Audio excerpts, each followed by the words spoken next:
I want to talk to you about asking questions to the unconscious and receiving answers directly from within, from your dreams and visions and intuitions, as well as questions that have been asked of me over the years and which I've given answers to. I'll be reading from some of these they're actually on Facebook. Most of my work is on Facebook, and some I have published in my books, in the Mystic Soul, and Where We Dream the Single Dream. You will find me answering some questions. In fact, Where We Dream the Single Dream, I was going to include a whole section right at the back of the book of answering questions, but it turned out that the book was getting large, really big, 350 pages plus, and I thought it'll be too much, too long. So that section of answering questions and so on, I will include in the new book, which hopefully will come out at the end of this year. So you can read it then. So questions. People have asked me all sorts of different questions over the years, and I've tried to answer them as best as I can. These are some of the questions that have been asked, and I've given my answers to. Yeah, and like I said, you will find them on Facebook, and they are there. Just if you just go to my account, you can do a search. Usually I start the post with the words "someone asked." So if you search for that, "someone asked," and my name, Marek Peter Kazanek, you will have my these questions that I've received from people and my answers that I've given to them. So the first question is, how can animals be helpful to us? Animals, and especially magic animals that talk in dreams, are very important. They represent the wisdom of nature, wisdom of the feminine mystery of the soul. Why? Because animals live directly from their own center, connection to soul. A goose doesn't need to ask the next door goose or to Google it how to migrate south for winter. She just spreads her wings and trusting her inner intuitive compass, rides the northern wind. Now, the northern wind, that's if some of you might be familiar, it's the reference to Odyssey, where Odysseus was looking for the underworld, where he had to go and meet with Tiresias, the dead old seer, to receive directions on his further journeys, for his further quests. And Circe, the goddess, Circe sent him there, and the directions she gave him is, you don't need to ask anybody, don't worry about anything, just open your sails and the northern will wing you there. So that's the reference to the northern wind. A dog doesn't say to his dog friend, I say, Max, how do you follow a scent? He just trusts his nose and follows that invisible trace to its source. See, I say very often I refer to the nose, as the intuition, and that's exactly what dogs do, or many animals do. They don't need to ask anyone. They simply trust the inner resources, trust the instinct. We even call it animal instinct, which in fact is actually called feminine instinct. And that's your intuition. You're tuned into this inner workings of nature. You don't need anyone to tell you what to do and how to do it. If you are tuned into it, you just do it directly from yourself. And dog, by the way, is a very, very old symbol of the feminine. Very old. There's evidence, archaeological evidence, that all the way from the Neolithic, that the goddess Death, she was also, as Maria Gimbudas called her, the stiff posture goddess. She was always stiff, always standing, and thin thin because she's a spirit. She's not of body. She's in your dreams. This image of the spirit that comes from the depth, from deep within you, will be even transparent. That's why she floats. She is as light as a feather, light as a bird. You see, the material side, the physical side is missing because she is of spirit, not of material stuff, not of your everyday life, of the seen world, of the unseen world, of your inner deep psyche or collective psyche. So it's of the spirit, so it's transparent. So the goddess of death, it was often seen together with a dog, white dog, and that's your intuition. In the story, in the Persian mythology, there's a bridge called the Shivat Bridge, which bridges the world of the living and world of the dead. At the entrance to that bridge, there's a dog. You see, there's your guide waiting for you to go further to the underworld, to the afterlife, to the center, to your most inward center. You're always at the threshold. There will be a guide waiting for you once you have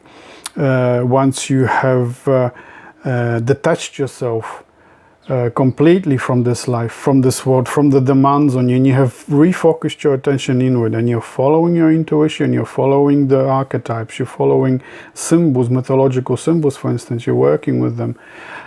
There will be a moment when you, if you have detached yourself enough, you might come through a door or through a wall, through a fog, to another dimension, from darkness into light, and at the threshold will be your guide waiting for you. And that's the meaning of the dog. That's the meaning of the threshold. Your psychopomp. In Greek, this is called, or Jung used to call it psychopomp, the guide to the inner adventures, to the depth of your most inward center. So that's the dog. Now, to continue reading, that is, an animal is not only a metaphor, but a living example of what we humans have completely lost in our one-eyed culture. What I mean by one-eyed culture is our over-rational culture. One-eyed is meaning you only look one way, and that's outward. The other eye that looks inward is not working. That's why it's called one-eyed.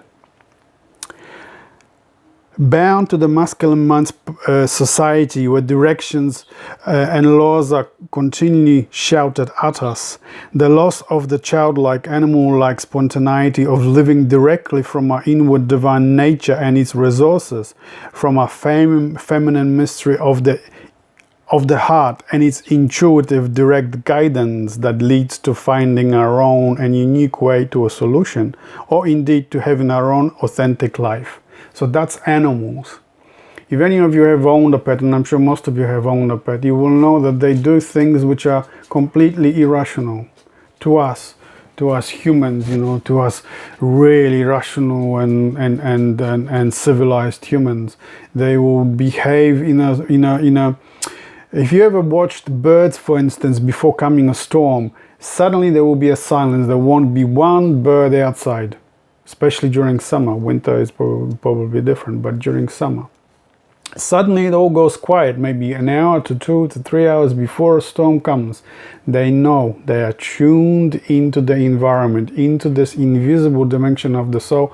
They tuned into it, and they have gone away to find shelter. While we are still running around shopping and sitting on the beach eating ice cream, completely oblivion to the fact that something is going to happen. The same thing happens before an earthquake.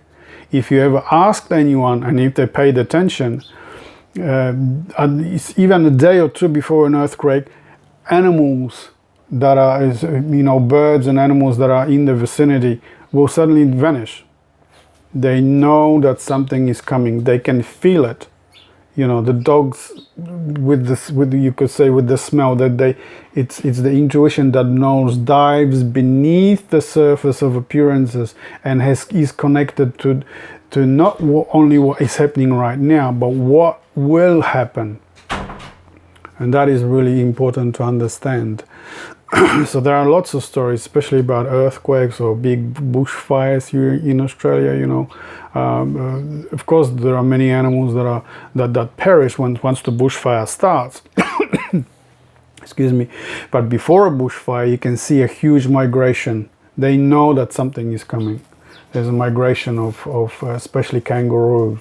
There will be, and because there are fences in the outback, private properties are all fenced off. Not all of them can cross the fences, and that's usually where they perish. They cannot migrate any further because there are fences in the way. Same with floods.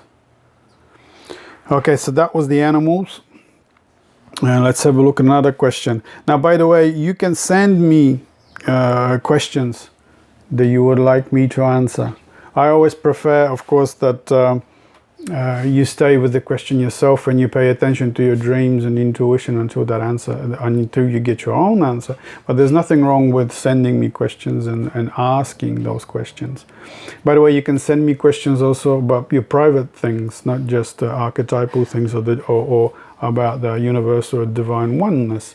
You can send things to me in private through email, through Facebook, through the messenger, and I will do my best to answer. Many people in the past actually, and still do, send to me their dreams, and what I do is I will actually write up the dream for you step by step, stage by stage, sometimes few pages, with the right symbols and the right understanding. For instance, if it is an archetypal dream, reference to mythology and so on, so that you have a broad understanding, a wide and deeper understanding of what it is that you've experienced. Because many people have really deep experiences, but because we don't have the knowledge, the depth psychology is nearly completely missing. Even in the Jungians these days, I would say, that they have many have followed a paycheck, if you like, rather than actually going that deep to the archetypes. Because working on that depth, you don't get nearly as many clients as when you do what I call Main Street psychology. That is, how to solve your trauma problems, personal problems, work problems, relationship problems, confidence problems, and so on. This is what pays, which is fair enough. The depth psychology doesn't pay because people don't understand that they had a depth psychology dream, an archetypal dream. And secondly, we are still living in this world and in everyday life, so people want to know whether I'll finally find the love of my life, or will I, how to get a better job position, how to earn more money, and so on, which is quite understandable. But people have sent to me many dreams, especially archetypal dreams, because they're not that easy to unravel and interpret, and I have sent back my replies, and which are, like I said, are quite extensive, so that you can clearly understand and you can make your own. You have your own aha moments, because it connects. It connects to mythology, to fairy tales, and so on. It connects your experience to the experience of humanity, to the ageless experience of humanity. So that you can finally realize, I am not just outside of everyone. I'm not alone, and so on. You are part of the human development of the recovery of the soul. Every one of us is exactly that. I've also started. I already work with people one-on-one. So if that's your thing,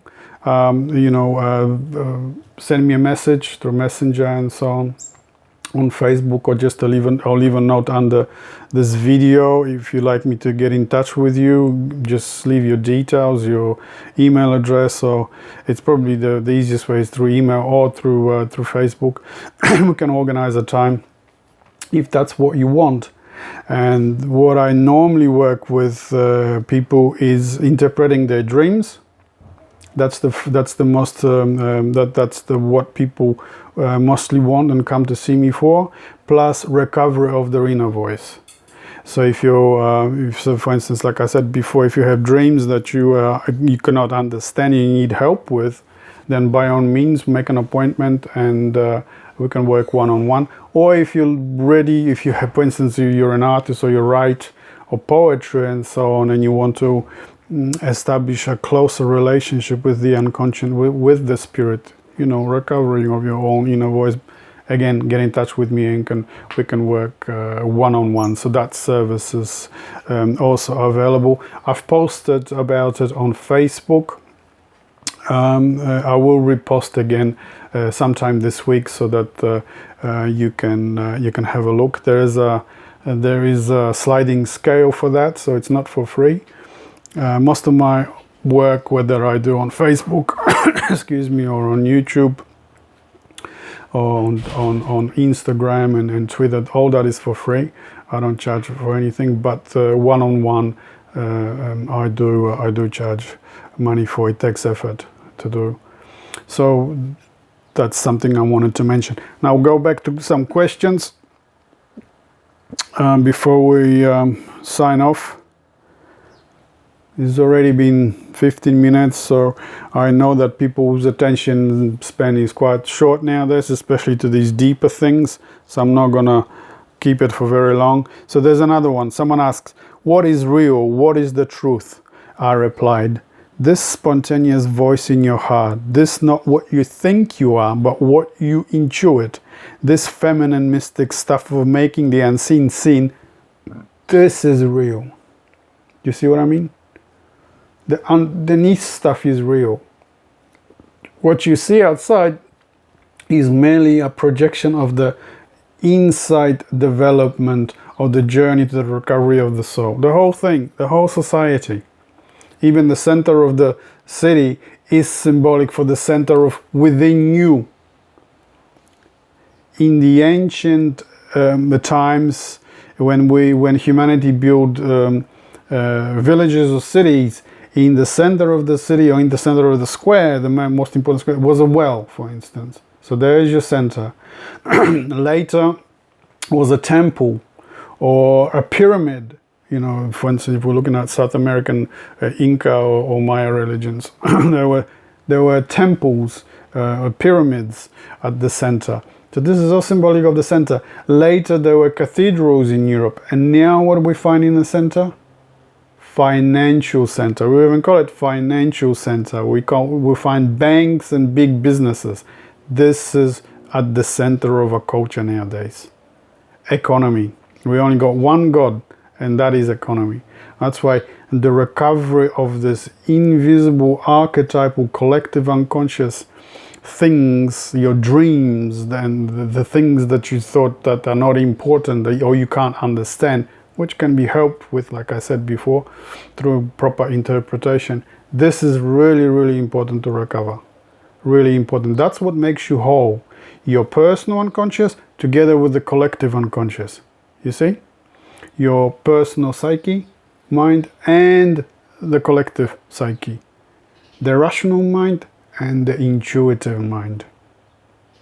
Okay? So I'll do another question quickly. Let's have a look. What's this one? I haven't actually read some of these things through for ages.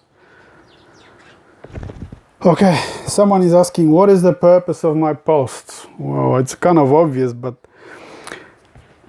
I'll read to you what I replied. Well, to realize that the longed for enlightenment and thus transformation, more important, healing, isn't going to be found in running around looking to the ultimate guru or hiding amongst the comfort of the crowds of religion, and not even seeking that right geographical location, but only within you. Just what I was just talking about to you, just before I read this. Coincidence? I don't know. You'll be the judge. Only through that wholehearted turning inwards for however long it takes, in complete solitude, for you cannot take anyone else inward with you. You cannot take anyone else with you because it's within you that the journey takes place. But there are people that can help you to understand the signpost on the journey. you know, the psychoanalysts, people like me, people like, or Jung used to do, working with people for long periods of time. And one of his, or Marie-Louise von Franz, you know, she used to say, the rule of thumb is do not leak, do not project, but everything goes inwards. There was another one, I can't remember, it was Marie-Louise von Franz or one of his other women psychoanalysts that used to work at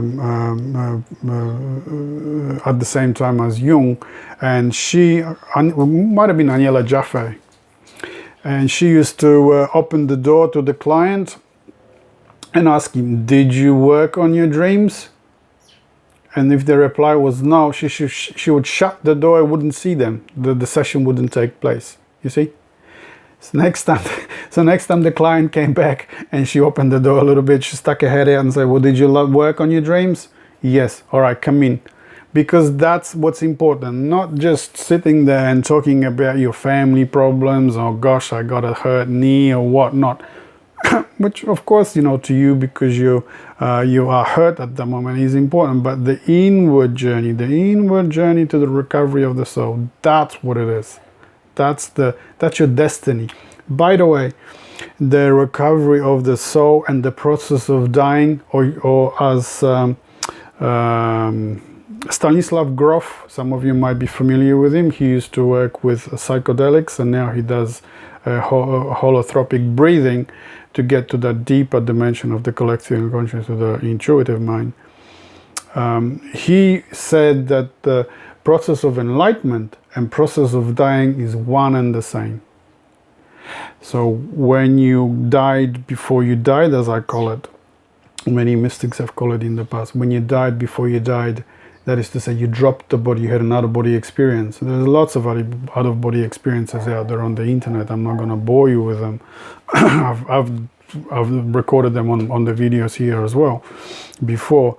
But when you have had that out-of-body experience, it is the process of what happens to you at that time of incubation, because this is what it is, incubation, and what people go through, and this is a matter of a record now, human record.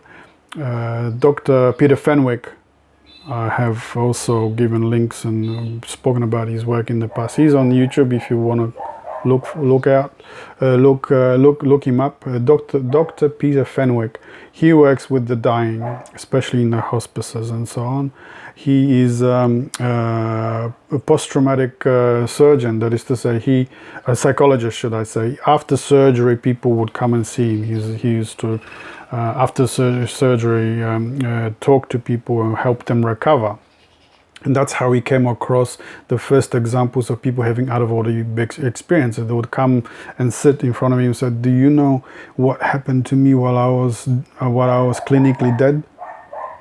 So this experience of what happens to you while you're having an enlightenment experience, when you go that deep, you find that in my books, when someone comes and waits for you at the threshold, and the process of dying, the dying have exactly the same thing.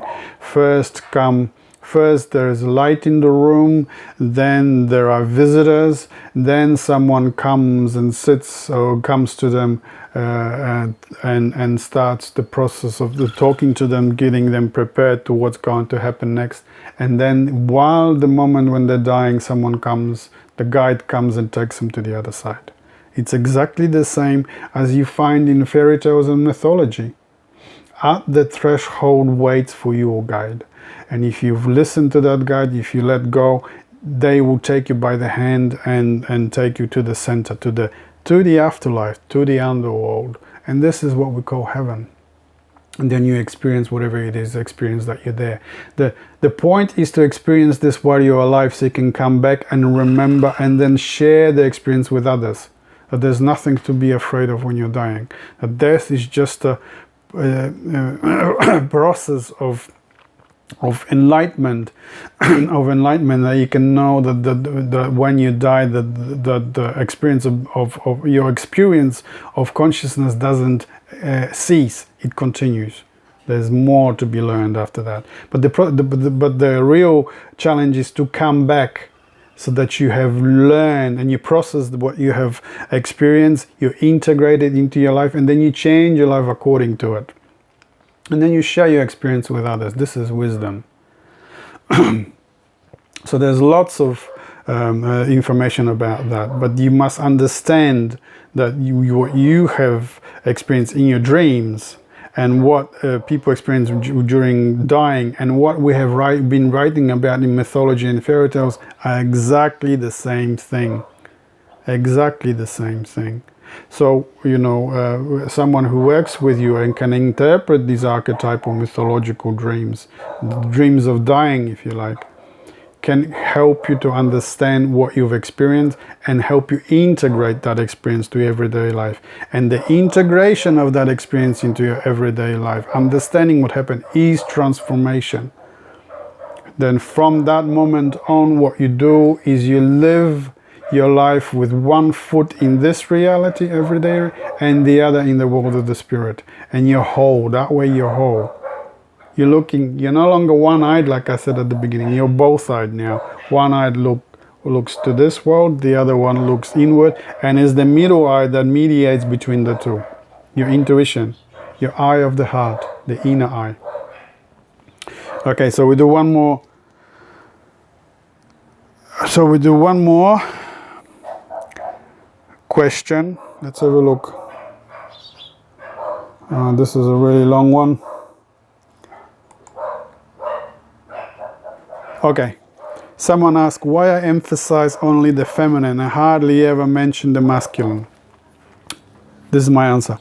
Well, as the masculine is our society and its psychosis of intellectualism, extroverted materialism, to find the desired balanced and healing in life, we don't need to look more to culture's light of consciousness, see, to your rational mind, but must swing harder the other way, towards the mystery and magic of the unseen, to our ridiculed and neglected unconscious, the inner life of dreams, visions, intuition, the soul and its inward dimension of the dark depths of nature, the feminine. That's exactly what I was just saying before. By the way, that's my whole work, is to point you inward, to that deeper dimension of the collective unconscious, to the world of the spirit, so that you can be whole.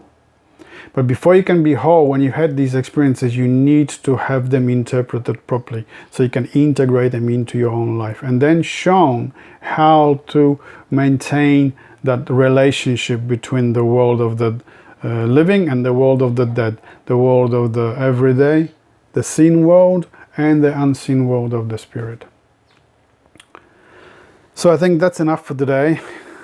It's been half an hour. I'll do another video soon. The weather has cooled, so maybe in a few days I'll go for a walkie-talkie again in the morning with my dogs. It's been last week was way just too hot. So thank you very much, and I'll see you next time. Bye.